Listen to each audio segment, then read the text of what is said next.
É preciso que digamos que estas gravações que estão sendo divulgadas merecem os nossos agradecimentos, porque o nosso irmão Rafael Amorim é que está cuidando dos detalhes técnicos para que tal gravação possa ser divulgada através do Facebook, como aqui está acontecendo. Mas é preciso que digamos também que nós somos parte da rede virtual que é chamada de Portal Luz Espírita. E através deste portal também estas gravações acontecem. E assim dizendo, nós prosseguimos a partir da outra gravação que ficou interrompida e que terá a sua continuidade a partir destes momentos e que irá se deter mais em cima da gênese da matéria orgânica na evolução e surgimento da vida no planeta Terra. Mas, antes que isso eu faça, é preciso que eu suplique a ajuda da espiritualidade em nome de Cristo, para que eu consiga corresponder às expectativas que as entidades espirituais depositam na nossa pessoa quando me atrevo a fazer esse trabalho que sei é de grande magnitude, porque divulgar os ensinamentos espíritas no seu tríplice aspecto filosófico, científico e religioso é um trabalho de grande envergadura. Então, eu desejo que os mentores espirituais me ajudem para que eu consiga corresponder, então, atingindo este objetivo para o qual estou me propondo. Mas antes é necessário, prezados irmãos, que eu faça algumas ponderações relacionadas com as dificuldades que tiveram os seres humanos no seu trajeto evolutivo a partir do momento em que eles tornaram-se almas humanizadas. Então, é preciso que eu diga que a história da origem dos povos confundem-se com as religiões, que surgiram como uma necessidade para os seres humanos. Todavia, nas eras primitivas, e todos nós conhecemos através da arqueologia como era o ser humano nos tempos primitivos, até mesmo semelhantes aos animais, tendo seu corpo revestido de pelos, coberto de pelos. Então, eles tinham meios e interpretações e observações a respeito do ambiente que os cercavam muito imperfeitas. Grosseiras haviam de ser as primeiras teorias sobre o mundo, é natural, a vida e a sua dinâmica nos seus múltiplos aspectos. Os critérios analíticos e interpretativos a respeito dos fenômenos naturais e também da vida e dos deuses geradores de tais fenômenos estavam de acordo com o início da trajetória ou do trajeto evolutivo nos tempos iniciais, no primórdio dos tempos. Através da pluralidade das existências, falo como espírita, foi evoluindo o homem na compreensão das leis divinas e também das leis naturais. Foi adiantando o seu conhecimento, penetrando nos mistérios da criação e retificando suas ideias formadas a respeito da origem das coisas. Os muitos milênios precisaram se transcorrer. As multiplicidades reencarnatórias aconteceram e acontecem até o momento em que os movimentos pelas conquistas evolutivas, movimentos que chamamos iluministas criaram a libertação na humanidade, paulatinamente, dos dogmas cristalizados no tempo, dogmas que eram obscuros, obscurantistas e ainda são obscuros, porque eles prosseguem em muitos aspectos acontecendo no nosso presente. Este obscurantismo foi desmantelado pelos grandes pensadores e que nós chamamos há poucos momentos de iluministas. Forneceram eles as chaves que originaram a libertação das almas que estavam atreladas e aprisionadas à sua ignorância, para que essas almas possam seguir, ou pudessem seguir, melhor dizendo, o seu trajeto de progresso em direção ao Pai Supremo, que é Deus. As ciências forneceram e são os caminhos que nos esclarecem, que nos libertam e criam a luz geradora do entendimento, os quais, inclusive, estão no presente abrindo evidências a outra dimensão da vida, que é a vida eterna, o nosso ambiente natural de onde nós somos procedentes. É a vida que é eterna em sua plenitude, que é o progresso. Nós somos procedentes da dimensão espiritual da eternidade, porque na dimensão espiritual pode-se dizer que a eternidade é um fato. Mas dentro da eternidade, a sucessão das coisas transitórias, que vem a ser o tempo, acontecem. Mas a partir do momento em que nós fomos criados, é preciso que entendamos, nós somos eternos. Então, diversas ciências passaram a partir do iluminismo a surgir na Terra e que serviram como referenciais para que o homem fosse saindo da escuridão dos seus conhecimentos e fosse atingindo a percepção do saber. Vejam só, a astronomia abriu as portas do espaço, mostrando que ele é infinito. Galileu Galilei e Kepler pagaram um preço e foram amaldiçoados por terem assumido a pretensão, a posição de dizerem que a Terra não era o centro do universo. E falaram da revolução das esferas neste universo onde nós vivemos.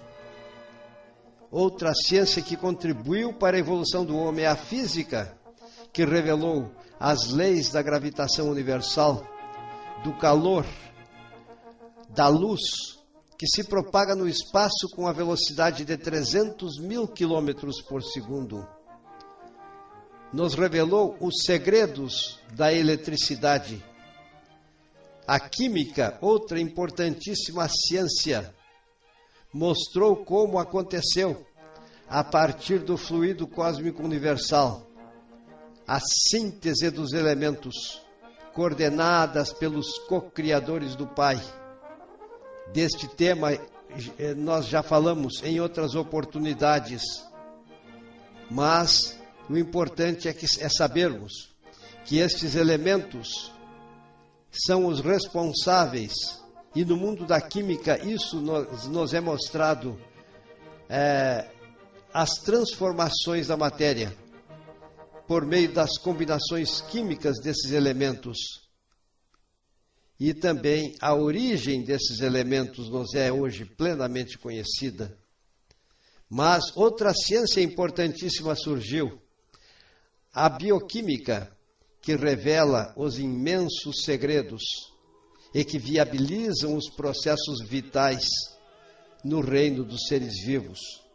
Estamos vivendo uma época na qual se conhece imensamente a ciência da genética e importantes conhecimentos nos são proporcionados para que possamos entender, inclusive, como o ser espiritual que é nós, neste corpo de carne, conseguimos ter a perpetração dos eventos relacionados com as dificuldades que precisamos enfrentar ou mesmo com as recompensas que precisamos usufruir.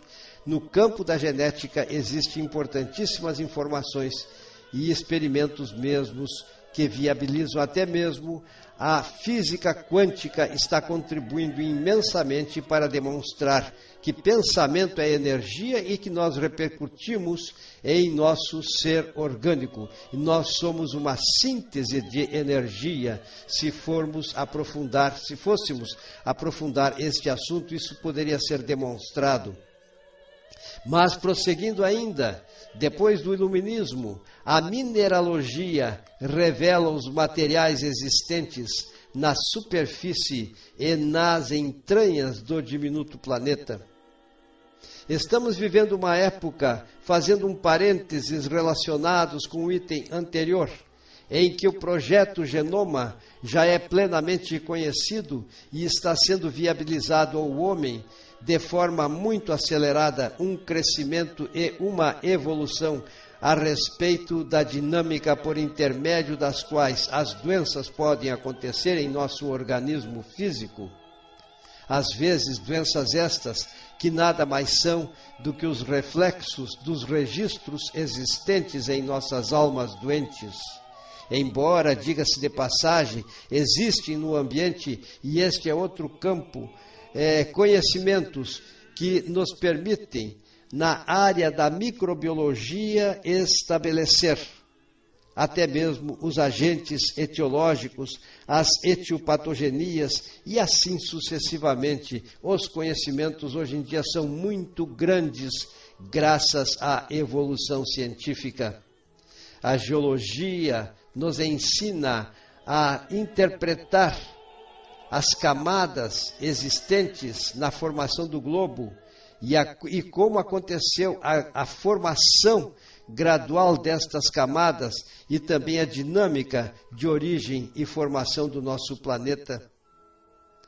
Vastos campos da biologia, constituída por inúmeras ciências, nos capacita ao entendimento do mundo fruto da criação divina, feita pelos seres angelicais, aos serviços do nosso Deus, dentro da eternidade.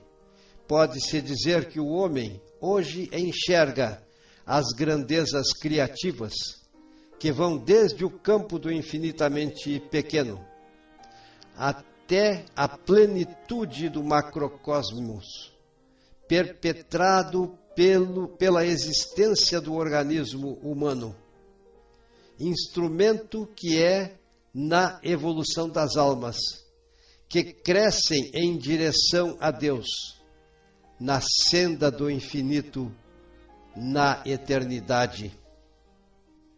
Todavia, é preciso que consideremos a alma no grau de humanização, depois do transcurso de muitos milênios, iniciou o seu trajeto, a partir do qual começou a ter o desenvolvimento dos sentimentos, iniciando a sua trajetória de progresso, para que torne-se num dia, através do seu próprio trabalho de autocrescimento espiritual, a imagem e semelhança do ente supremo, porém nunca igual a ele, pois um só Deus existe e é a causa primária de todas as coisas, Deus onipresente em nós e também no universo infinito.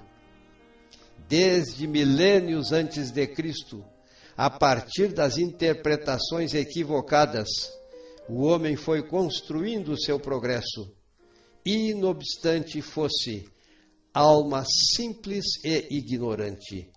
Deste fato, na busca do entendimento, surgiram os conflitos de tantas interpretações, cheias de tantas divergências, até o dia em que todos atingirão a meta das verdades absolutas e universais, as quais estão arquetipadas desde toda a eternidade na mente divina. Todavia, é preciso que consideremos o homem como alma no seu estágio inicial. Tinha limitadas interpretações e cometeu muitos equívocos, tanto que até os dias presentes ainda acontecem conflitos interpretativos, graças ao que a multiplicidade das crenças religiosas proliferam com a prodigalidade dos fungos. Os homens tiveram, no começo dos tempos, uma visão que estava de acordo com a visão permitida por seus sentidos e pelo desenvolvimento do seu sistema nervoso central, através do qual conseguia fazer a sua trajetória interpretativa. No seu entender, se o sol surgia, vejam, de manhã e desaparecia de noite, era porque esse sol girava em torno da Terra. Ignorando mais elementares leis da física e as forças da natureza, não dispondo senão de vista como meio de observação, apenas pela aparência eles podiam julgar. Achavam que a Terra era fixa e que o Sol é que mudava de lugar em torno da Terra, como disse. Porque tinham a impressão que a Terra unia-se ao céu no horizonte, achavam que a mesma era plana.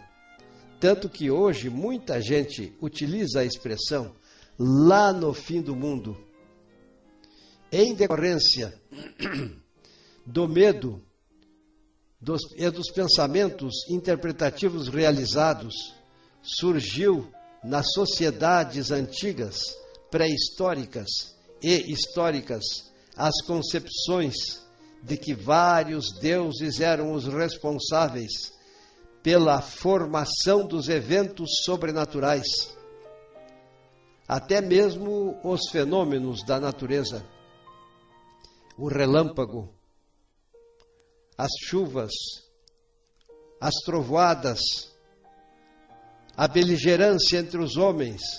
Para tudo existia um Deus, porque tudo o que o homem não conseguia entender era atribuído a estes vários deuses e que chamamos nos dias atuais de politeísmo. Inclusive criaram o Deus da guerra, em nome do qual ainda hoje tantas barbaridades são perpetradas uns contra os outros, agredindo-se semelhante contra semelhante, contrariando os ensinamentos que o Mestre Jesus deixou para nós, todos eles relacionados com a paz e com o amor e com o perdão. Então esses deuses, eles serviam para exacerbar os instintos de agressividade do homem, ou das humanidades, melhor dizendo, que nos antecederam. Era natural o povo vencedor matar os vencidos, apropriarem-se dos bens materiais dos derrotados e escravizá-los ao trabalho nos seus interesses. A vida de um escravo só tinha valor como utilidade.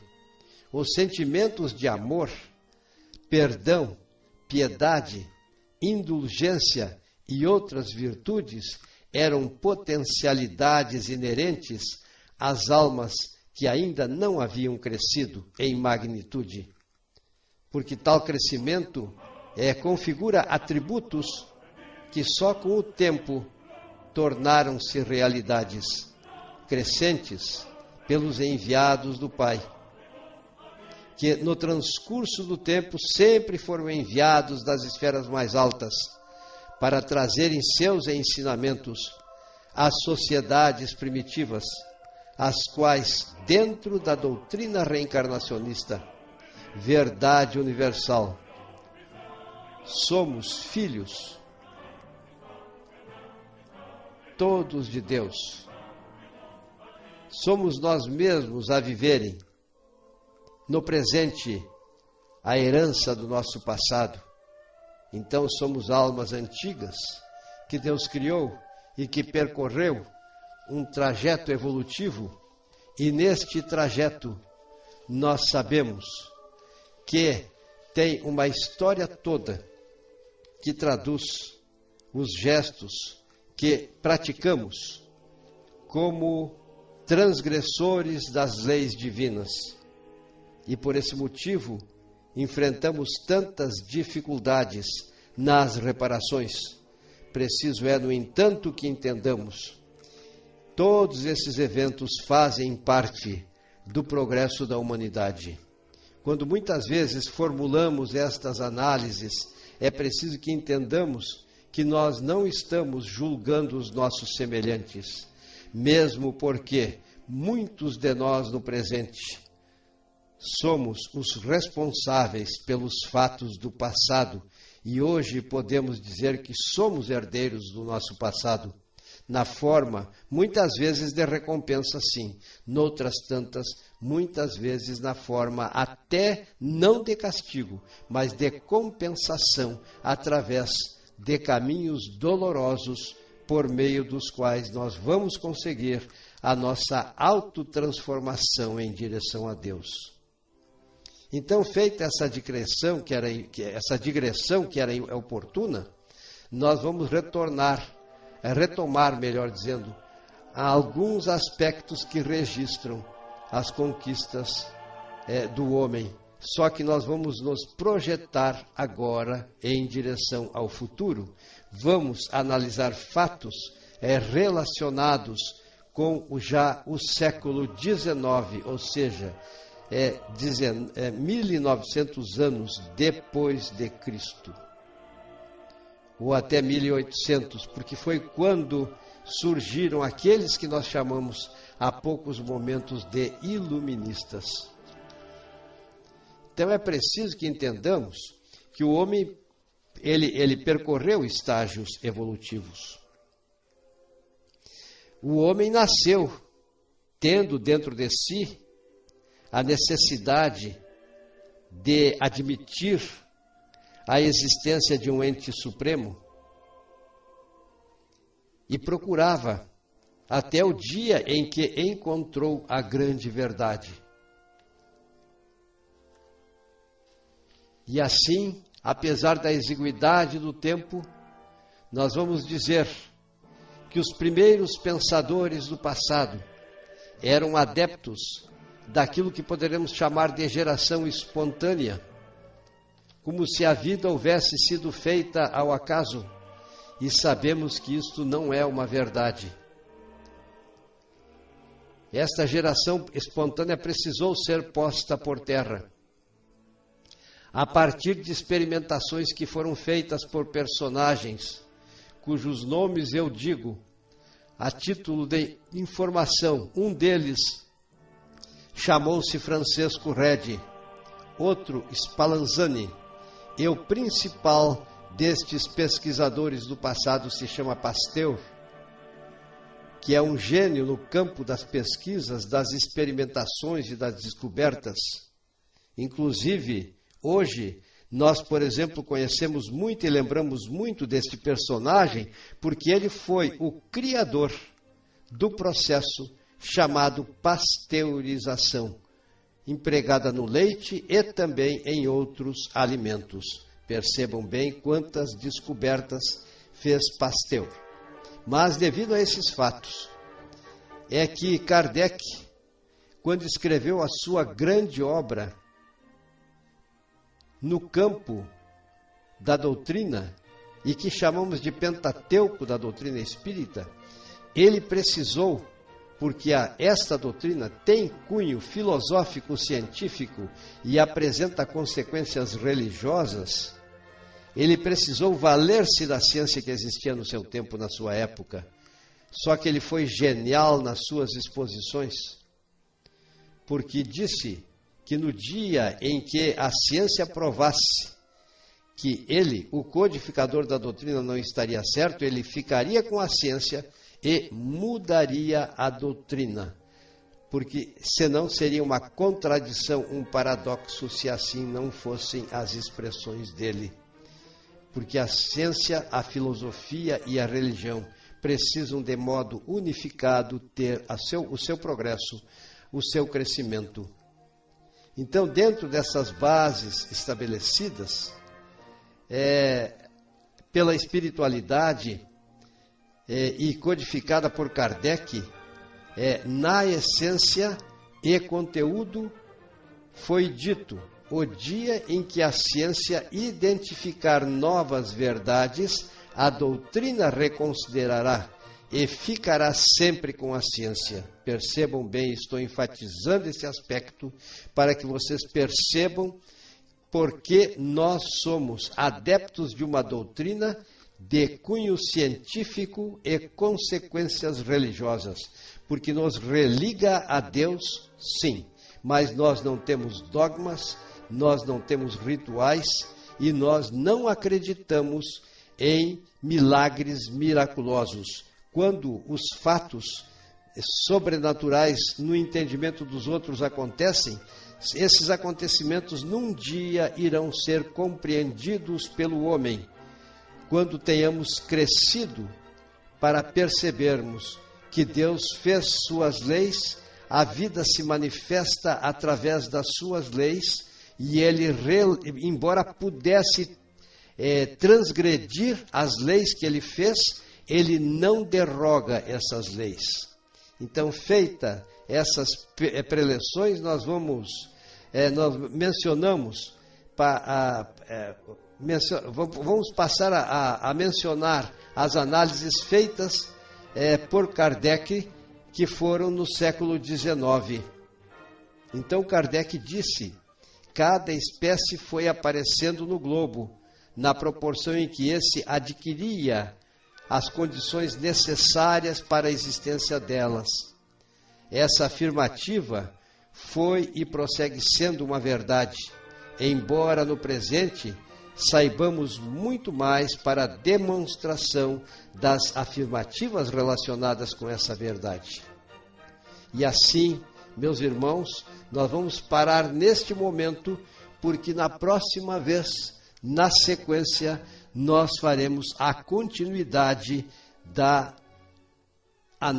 análises relacionadas com a gênese orgânica no planeta Terra. Mas é preciso que fique bem claro que nós estamos usando nas nossas análises as interpretações, ou melhor, estamos embasados nas interpretações científicas do presente. E Kardec baseou-se no passado.